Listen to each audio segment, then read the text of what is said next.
예, 시청자 여러분 안녕하십니까? 이명수 변호사님의 이 정상회담 코너입니다. 자, 임 변호사님, 최근에 보면 그 청와대가 공군하고 해군이 합동 훈련을 한 걸 국방일보에 보도했다고 다 불러가 조지고 이후에는 이제 훈련할 생각도 못 하고 있다. 또 북한군이 또 그 이 기관총 고사포 사격을 한 부분에 대해 반격을 하는 과정에서 공이가 고장이 나서 KR6 기관총이 원격 발사도 안 되고 그래서 뭐 나중에 수동으로 했다 어쨌다 하는데 3개월간 고장이 나 있었다 그죠? 핵심적인 그 이 무기가 3개월간 고장이 나 있었는데도 아무도 몰랐다. 그래서 이게 참 전쟁이 났을 때 전쟁이 제대로 되겠느냐 그런 의문이 있지 않습니까? 그렇습니다. 그리고 북한이 지금 상습적으로 군사회담을 위반하는 부분에 대해 한국이 제대로 따지지도 못하고 애초에 이런 류의 군사회담을 해서 우리는 거기에 지키고 북한은 작년에 11월 달입니까 해안포 사격 등 밥 먹듯이 어기는데 아무 말도 못하고 스스로 그걸 노예가 되고 있는 이 행태는 정말 괴이하지 않습니까? 괴이합니다. 하여튼 뭐 이거는 뭐 저는 북한과 관련된 문제가 아니라 이거 지금 대한민국 군대가 지금 이게 뭐 어디 저 아프리카 국가와도 이 전쟁과 전투를 벌여서 승리할 수 있을 것인가에 대해서 좀 의문이 들 정도로 지금 너무 지금 심각한 문제들이 지금 벌어지고 있는 것 같습니다. 자, 오늘 그래서 이제 이 이스라엘 아랍과의 관계에서 지금 전쟁과 회담 이런 이야기를 한국의 지금 북한 군사회담과 이렇게 빗대어서 한번 이야기를 해보겠습니다. 예. 그래서 이제 아마 뭐 소장님을 비롯한 분들이 더 잘 기억하실 텐데요. 이제 이집트하고 이제 특히 이집트를 주축으로 아랍과 이스라엘이 건국된 1948년 이후에 수차의 전쟁을 벌여졌고 그 중에 좀 제일 중요한 인물이 이제 나세르 아니겠습니까?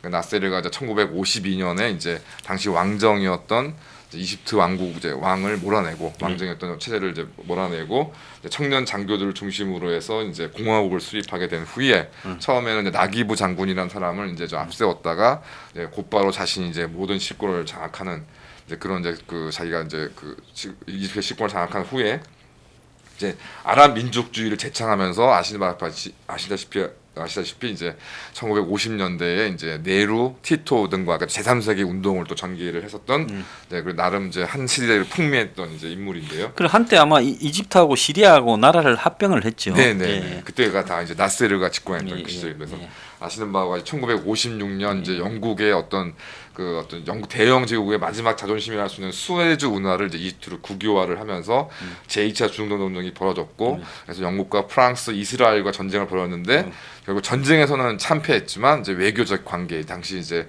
냉전 시대가 격화되면서 이제 그 미국과 소련이 이집트라는 그래도 중동 지역의 그 의미 있는 나라를 자기 편을 만들기 위해서 이제 영국과 프랑스의 어떤 그런 개입을 차단시키면서 결국 이제 그 시나이 반도 등 이제 그 이스라엘이 또 점령했던 반환도 다 외교적으로 반환받는 이제 그런 외교적 승리를 거두게 되는데 또 잘 아시는 바와 같이 1967년 제3차 중동 전쟁 이른바 6.1 전쟁이라고 불리는 전쟁에서 이제 이집트가 나스레가 이끄는 이집트가 이스라엘 군으로부터 정말 6일 만에 완전히 육공군이 완전 초토화되는 이제 그래서 결국은 이스라엘이 자신의 전략적 목표인 이제 이집트와의 완충지대인 시나이 반도, 시리아와의 완충지대인 골란 고원, 그다음에 지금까지 이제 문제되고 있는 가자 지구와 요르단강 서안 지구를 점령, 이제 팔레스타인 난민들이 많은 거기를 점령했고 이때 이제 사실은 그 1948년 이후에는 신시가지만 확보가 있었던 예루살렘을 이제 구시가지까지 완전히 확보를 해서 이제 최근 이제 문제가 되는 것이 이제 그 이스라엘은 예루살렘을 수도로 하려고 그러는데 미국이 뭐 그거를 뭐 반대하지는 않았지만 이제 그거를 사실상 이제 그거를 인정하지 묵인하면서 않게, 이제 이런 상황에서 이제 트럼프는 이제 그 예루살렘을 이제 수도로 인정해 주겠다는 예. 식으로 나와서 지금 또 중동에 또 새로운 불씨가 되고 있는 상황입니다. 예. 그래서 이제 이런 문제가 있기 때문에 또 유엔이 이제 우리나라 이제 그 이스라엘도 이제 대한민국과 마찬가지로 유엔 결의에서 예. 창립된 국가이기 때문에 유엔은 이제 1948년도 이제 유엔 결의에 위반한다 그래서 이러한 시나이 이제 골란 그 가자 및 요르단 서안 지역 특히 예루살렘의 점령은 국제법적으로 불법이다. 그래서 유엔 이제 결의 242호 거리로 이를 확인한 바가 있습니다. 이제 이렇게 이러던 중에 1970년 이제 1967년 6.1 전쟁에서 참패 때문에 굉장히 이제 고통을 받았던 나세르가 사망하게 되고 나세르 휘하에서 이제 철저한 예스맨으로 살고 있었던 사다트가 이제 그 일을 위해서 나세르 이제 그 대통령을 위해서 대통령이 이렇게 되는데요. 예. 그러니까 뭐 잘 아시는 바와 같이 이제 뭐 워낙 그 이스라엘이 압도적인 이제 승리를 거두다 보니 이제 당시 천하의 이스라엘도 이제 오만과 방심에 적게 됩니다. 그래서 이제 시중에 돌던 얘기가 이제 그 애꾸눈으로 굉장히 유명한 이제 국방장관 다얀과 이제 참모총장 엘리자르 대장이 이제 이런 대화를 나눴다는 이제 그런 시중 얘기가 있었는데 이제 다얀이 이제 할 일이 없군요. 그러니까 엘리자르 참모총장이 또 다른 아랍 국가를 침공하는 게 어떻습니까? 그러니까 다얀이 하는 얘기가 그럼 오후에는 뭘 할까요? 라는 식으로 자신만만한 거죠. 자신만만하고 이제 아랍 정도는 뭐 우리가 맘만 먹으면 언제라도 이제 할 수 있다라는 것이 상황이었고 반면에 이집트 사다트의 입장에서는 이제 시나이 반도 뭐 이제 그 아라비아 로렌스라는 영화에서도 잘 나오지만 이제 시나이 반도가 수에즈 운하의 이제 한 면을 동쪽 면을 차지하고 있는 지역이라 시나이 반도를 이제 이스라엘이 차지하고 있으니까 수에즈 운하의 정상적인 운영이 이제 안 되고 지금도 그렇지만 이집트의 이제 가장 중요한 국가 수입 중에 하나가 그 시나이 이제 그 수에즈 운하 이제 통행 수입인데 그러다 보니 이집트로서는 이제 시나이 반도의 그 탈환이 굉장히 좀 절실했고 또 당연히 그 자국의 영토였던 그 영토가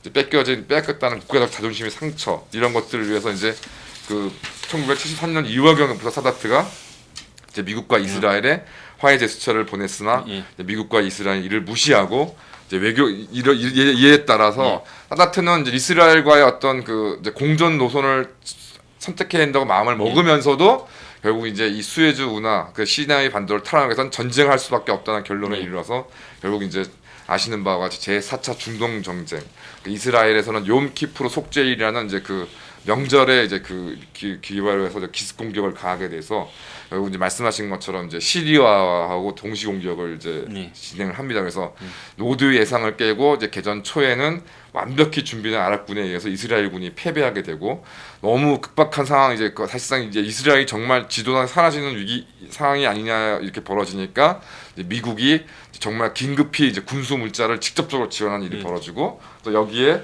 소련도 이제 이집트와 시리아를 이제 긴급 지원하는 사태가 벌어져서 당시에 미국에선 데프콘 3가 발령될 정도의 이제 위기 상황이었고 이때 이제 뭐 우리나라하고도 밀접한 것이 이제 산유국들이 이제 이스라엘을 지원하는 이제 국가들에 대해서는 석유를 팔지 않겠다. 그래서 이제 제1차 오일 쇼크가 발생하는 것이 바로 이제 4차 중동정전 때문입니다. 그래서 그래서 한국 같은 경우는 여러 가지 이유로 사실은 독립 이후에 이스라엘과 굉장히 이제 국방 이런 데서 굉장한 이제 서로 이제 연계가 돼서 협력을 했었는데 이제 이 제4차 중동 동맹과 제1차 오일 쇼크로 말미암아서 이제 박정희 당시 대통령도 이제 이스라엘하고 좀 거리를 두고 이제 친중동 선언하는 계기가 되게 된 것입니다.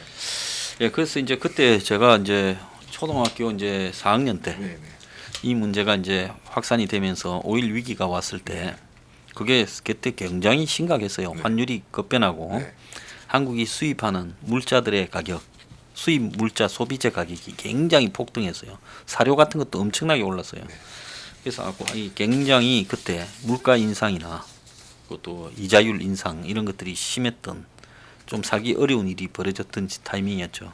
그래서 저는 이제 그때 뭐 2살쯤이었기 때문에 정확히 기억 안 나는데 사진 같은 걸 보니까 정말 주유소마다 이렇게 그 석유통들 이제 쭉 주셔가지고 이제 기름 받으시고 그다음에 뭐 나중에 책을 보니까 정말 그 IMF 그 외환 위기 못지않은 외환 위기가 와서 그거를 정말 하루하루 버티느라고 정말 당시에 힘들었어요. 거의 그랬다고 제가 들었습니다. 박정희 정부가 그것 때문에 조금 사양길에 접어드는 계기가 됐고 2차 오일 쇼크 때 본격적으로 또 데미지를 입었죠.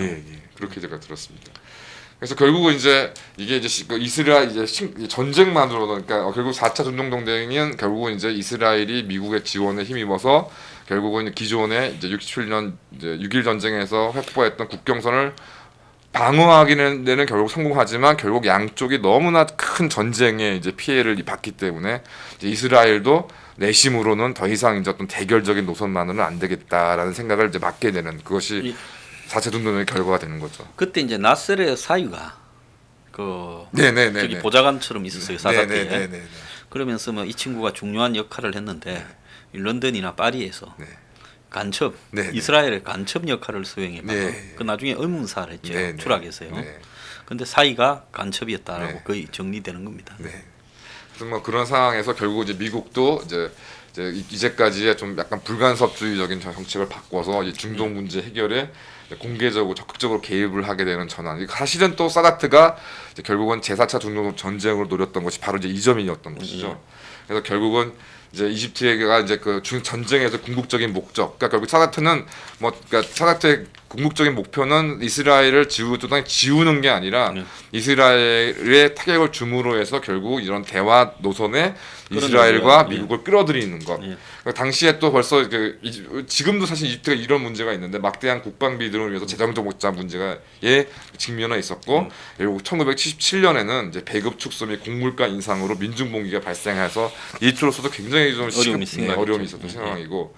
그다음에 이스라엘 같은 경우는 이제 뭐 다 기억하시는 이제 벤 구리온, 골다 메이어 이제 이런 수상들이 전부 노동당, 이제 사실은 사회주의 계열 이제 정권이었는데 이제 그 정권이 4차 동맹이 붕괴되면서 보수 성향의 리쿠드당 지금 이제 뭐 현재 같은 뭐 그 이후에 계속 집권에 좀 연속적으로 성공하고 있는 그 리쿠드당이 주도하는 연립 정권이 충돌하면서 사실은 이제 백인 수상이 이제 처음으로 이제 취임을 하게 되는데 이제 백인이란 이분이 사실은 뭐 여러 가지 뭐 물론 이스라엘 내부에서 평가가 다를 수 있지만은 좀 객관적으로 발려다 보면은 이제 폴란드계 유태인으로서 이제 극단적인 시온주의 성장한 후에 이제 아버지와 어머니 동생이 강제 수용소에서 희생됐던 또 본인은 또 스탈린 비밀 경찰에 체포돼서 수감돼서 고생을 이제 치렀었고요.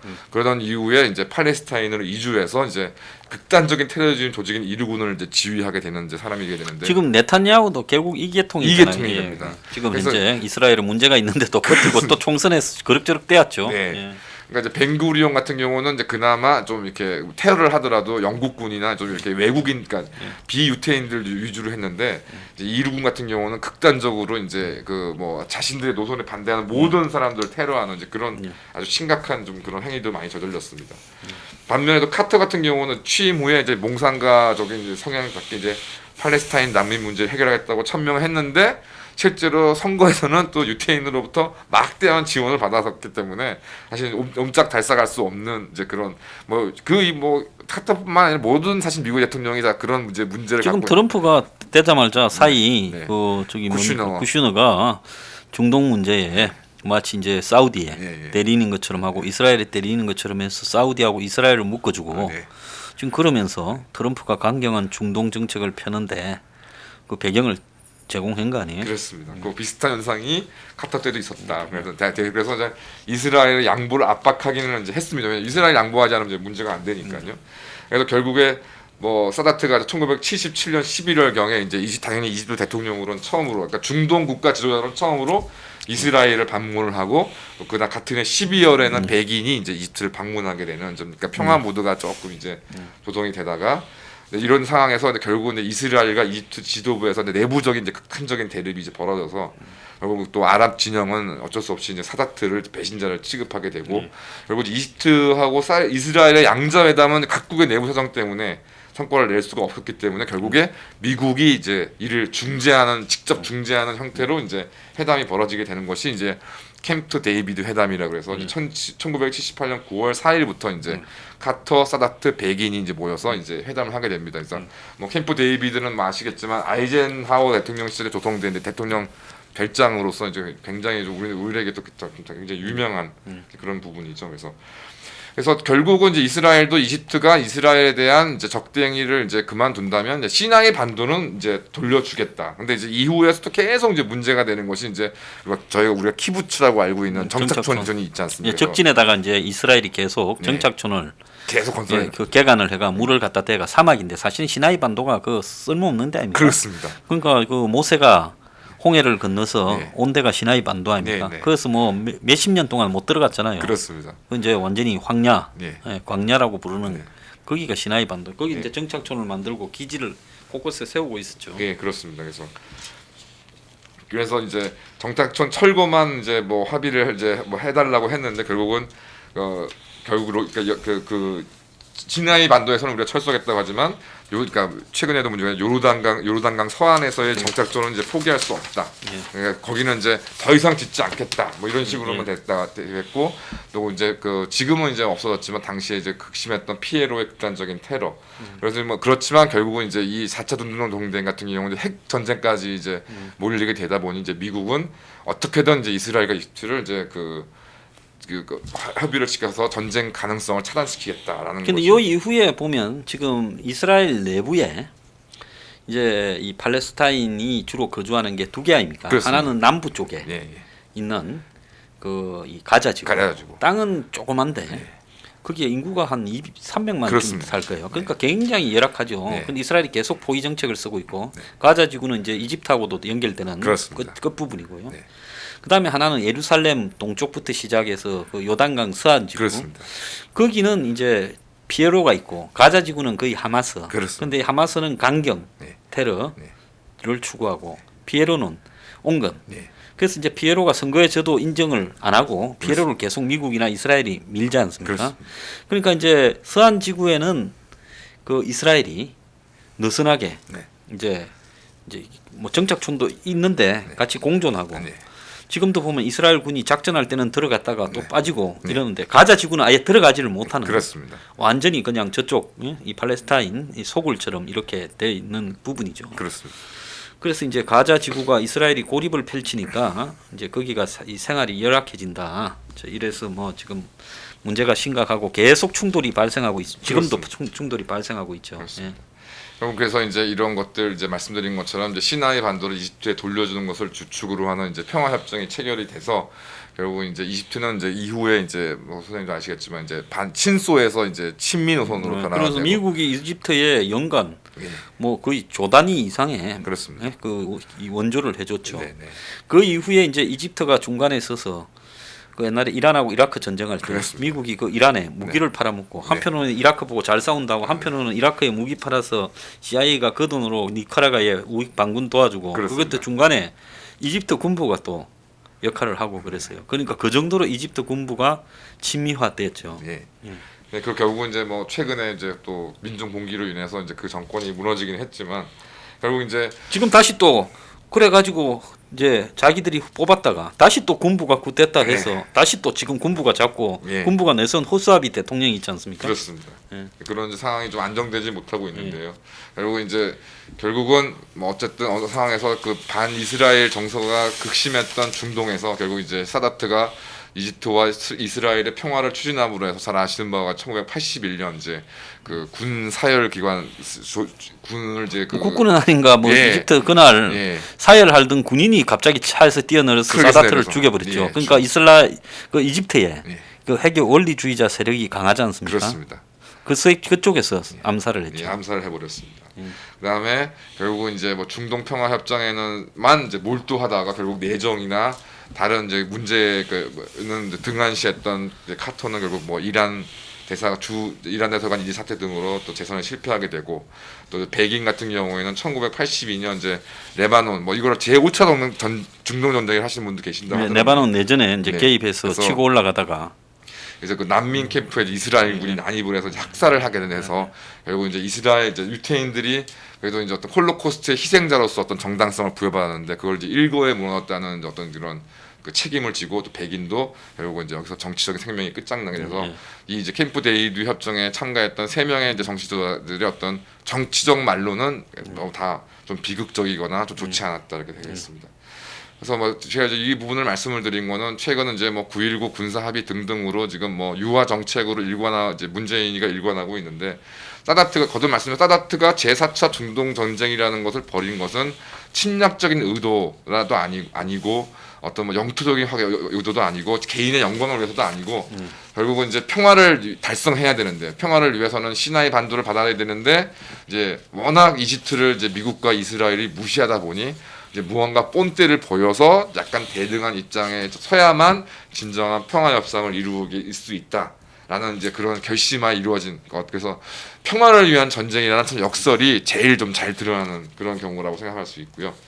생각이 들고 결국 이제 카터나 사다트 같은 경우는 특히 정상들 사이의 개인적인 교섭 뭐 좀 생각나지 않습니까? 뭐 트럼프 뭐 김정은은 나의 베스트 프렌드 뭐 이런 얘기들 많이 하고 있는데 어떤 정상적인들 사이의 개인적인 교섭으로 이 복잡한 외교 문제를 해결할 수 있다는 헛된 자신감을 보였던 카터와 사다트가 사다트 같은 경우는 아예 자신의 목숨을 뭐 카트는 이제 자신의 정치적인 어떤 생명을 다 종교짓는 이제 그런 걸 기여했다는 것이고. 결국은 이제 나중에도 또 이제 이런 역사가 반복되는 것이 이제 아시겠지만 1992년으로 제 기억합니다만 그 클린턴의 이제 주재하에 이제 당시 이츠하크 라빈 수상과 이제 피에로의 아라파트가 이제 오슬로 협정으로 이제 팔레스타인 자치정부의 수입에 이제 그 동의하게 되는데 이때 라빈 총리 이를 주도했던 라빈 총리가 또 이스라엘 과격 분자에 의해서 암살을 당하고 그 이후에는 사실상 이제 그런 이스라엘 내에서 유아파들은 몰락을 하고 말씀하신 것처럼 네탄야후 같은 이제 강경 세력들이 이제 집권하게 되는 이제 그런 지금 결과를 이제 보여주고 있습니다. 근데 이 시나이 반도가 저기 면적이 6만이 넘어요. 네네. 6만 평방킬로가. 네네. 그러니까 남한의 한 거의 절반 3분의 2가 그렇습니다. 넘는 네네. 그 굉장히 큰 땅이에요. 그렇습니다. 그리고 이제 남쪽은 홍해에 접하고 네. 또 북쪽은 지중해에 지중해 접하는 이런 경계 부분을 갖고 있기 때문에 비록 뭐 이 땅 자체가 좀 황량하긴 하지만 그래도 이게 굉장히 그 전략적으로는 중요하고 네. 엄청나게 큰 땅이에요. 그렇습니다. 그러니까 이집트 입장에서 봤을 때는 실리적인 입장에서 또 여기 홍해에 접한 데가 세계적 관광지예요. 그렇습니다. 바다 안이 굉장히 그 다이빙 하는 사람들이 네. 제일 많이 가는 데가 여기예요. 네. 시나이 반도에. 네. 그래서 여기가 주요 관광지이고 그리고 또 안정적인 수에즈 운하 수입권 확보 이런 걸 고려할 때 이집트는 시나이 반도를 뺏겨서는 답이 안 나오는 거예요. 답이 안 나오는 상황에서 계속 중동하고 친하게 지냈으면 중동의 온갖 문제의 행제국으로 끌려 들어가면서 사우디처럼 저런 식으로 머리가 아파질 건데 그때 그냥 정리를 해서 중동에서도 빠져나오고 네. 그러면서 실질적으로는 굉장한 실리가 있었다라고 봐야 되는 거죠. 그렇습니다. 예. 근데 이집트 입장에서는 이 넓은 땅을 그 이집트의 적은 병력과 그런 군사력으로 이걸 광활하게 유지를 한다라는 것 자체가 솔직히 엄청난 위험 부담이 있기 때문에 그렇습니다. 철수해서 방어선을 좁히는 게 어차피 자기들 땅으로 불안정하게 그렇습니다. 유지해봤자 네. 그게 자기들 땅이 되는 것도 아니고 그렇습니다. 그러니까 이거를 물러서는 게 물려주고 일단은 남쪽에 있어서 적어도 이집트하고는 적대적 관계를 청산한 부분은 이스라엘 입장에서는 커다란 외교죠. 그리고 가자 지구를 고립시켜 버렸잖아요. 가자 애들이 이집트로 나갈래도 못 나가요. 그렇습니다. 이집트가 국경을 딱 통제하고 통제하고 있어가지고. 있기 예, 그래서 가자가 완전히 고립돼 버렸거든요. 네. 자, 그런데 지금 이제 이런 식으로 예를 들어서 전쟁에 패배를 하더라도 목적 지향적으로 해야 되는데 지금 문 정권이 군사회담을 한 것은 도대체 무슨 목적 지향이었냐. 그렇습니다. 차라리 북한이 무슨 참지 못하고 도발을 하더라도 그 북한의 도발로 다시는 북한이 도발하지 못하는 계기가 됐다면 그게 오히려 또 이득일 수도 있는데 지금 문 정권이 그냥 우리 스스로가 북한하고 협정을 맺어주고 북한은 안 지키고 우리는 지킨다고 저렇게 하고 우리의 또 각종 정찰 관측 기능이 무력화되고 뭐 이런 걸 하는지 모르겠어요. 그러니까 뭐 거듭 저도 말씀드리지만 이게 뭐 단순히 막 그 대한민국 군인들 뭐 군기가 빠졌다. 물론 군기가 물러나지고 지금 빠진 것도 문제긴 하지만은 더 큰 문제는 그 이제 3개월 동안 그 고장이 났다는 걸 모르는 게 이제 훈련을 제대로 한 적이 없으니까 모를 수밖에 없는 거 아니겠습니까? 사격 자체가 이제 불가능하니까. 그런 상황에서 지금 계속적으로 지금 뭐 F-35니 뭐니 무슨 첨단 무기들 들여온다고 지금 난리를 치고 있긴 하지만 아니 그것이 훈련을 하지 않고 그걸 사용해 본 적이 없는 그런 무기들 정말 이거는 뭐 놔두면 녹밖에 쓸지 않은 고철밖에 안 되는 것이죠. 그 다음에 이런 부분들이 계속 이제 유지가 된다면은 이게 과연 이게 지금 뭐 대한민국의 안보 이슈가 북한만 있는 것도 아닌데 오직 그냥 뭐 훈련하지 않고 뭐 이런 걸로 계속 유지가 된다면 근데 뭐 주위의 인접국의 어떤 그런 군사적 위협이 만약 문제가 발생했을 때 어떻게 대처할 것이냐 뭐 기타 등등 참 여러 가지 생각하게 되는데 하여튼 뭐 북한 당국에서 뭐 한마디만 나오면 그거에서 발끈해가지고 정말 청와대에서 그 무슨 군 고위 관계자를 불러가지고 질책하는 이런 상황까지 벌어지니 뭐 이럴 바에는 국방일보도 아예 뭐 그런 거 보도했다고 문제 삼을 거면 국방일보를 아예 없애버리던가요. 최근 뭐 이제 크게 이슈가 아닌 걸로 좀 약간 이제 잠잠해졌는데 국방 TV에서 이제 운영하는 국방 홍보원 이제 그 국방 TV에서 이제 그 오랫동안 좀 저도 굉장히 즐겨봤던 프로그램들이 좀 삽시간에 사라져서 이제 최근에 올해 초에 임명된 이제 그 국방 홍보원장이 뭐 천안함 뭐 이런 거 이제 뭐 천안함 괴담 등을 퍼뜨린 사람이어서 이제 이런 게 문제가 아니냐 생각했는데 하여튼 뭐 그런 것은 아니라는 것으로 이제 당사자들이 얘기를 해서 뭐 아니라면 다행이긴 한데 어쨌든 좀 계속 군대 내에서 좀 석연치 않은 모습들이 좀 벌어지고 있음에도 뭐 정경도를 비롯한 이제 국방 참 고위 관계자들이 아무런 반응도 보이지 않고 있으니 참 이게 정말 군무원인지 군인인지 알 수 없는 일들이 계속 좀 유지되고 있습니다. 자, 이스라엘이 보면 시리아에도 당시에 그 엘리 코헨입니까? 시리아의 권력 핵심에 거의 국방 차관급을 이스라엘 간첩을 보내가 아르헨티나 출신 시리아인이라고 귀국해가 이 시리아에서 그야말로 시리아의 주요 정치인들을 다 불러가 여자도 조달해주고 돈도 주면서 간첩으로 다 만들었어요. 그 사건도 있었고 또 나세르 사이를 그 이집트하고의 전쟁 때 간첩으로 둬가지고 또 활용도 했거든요.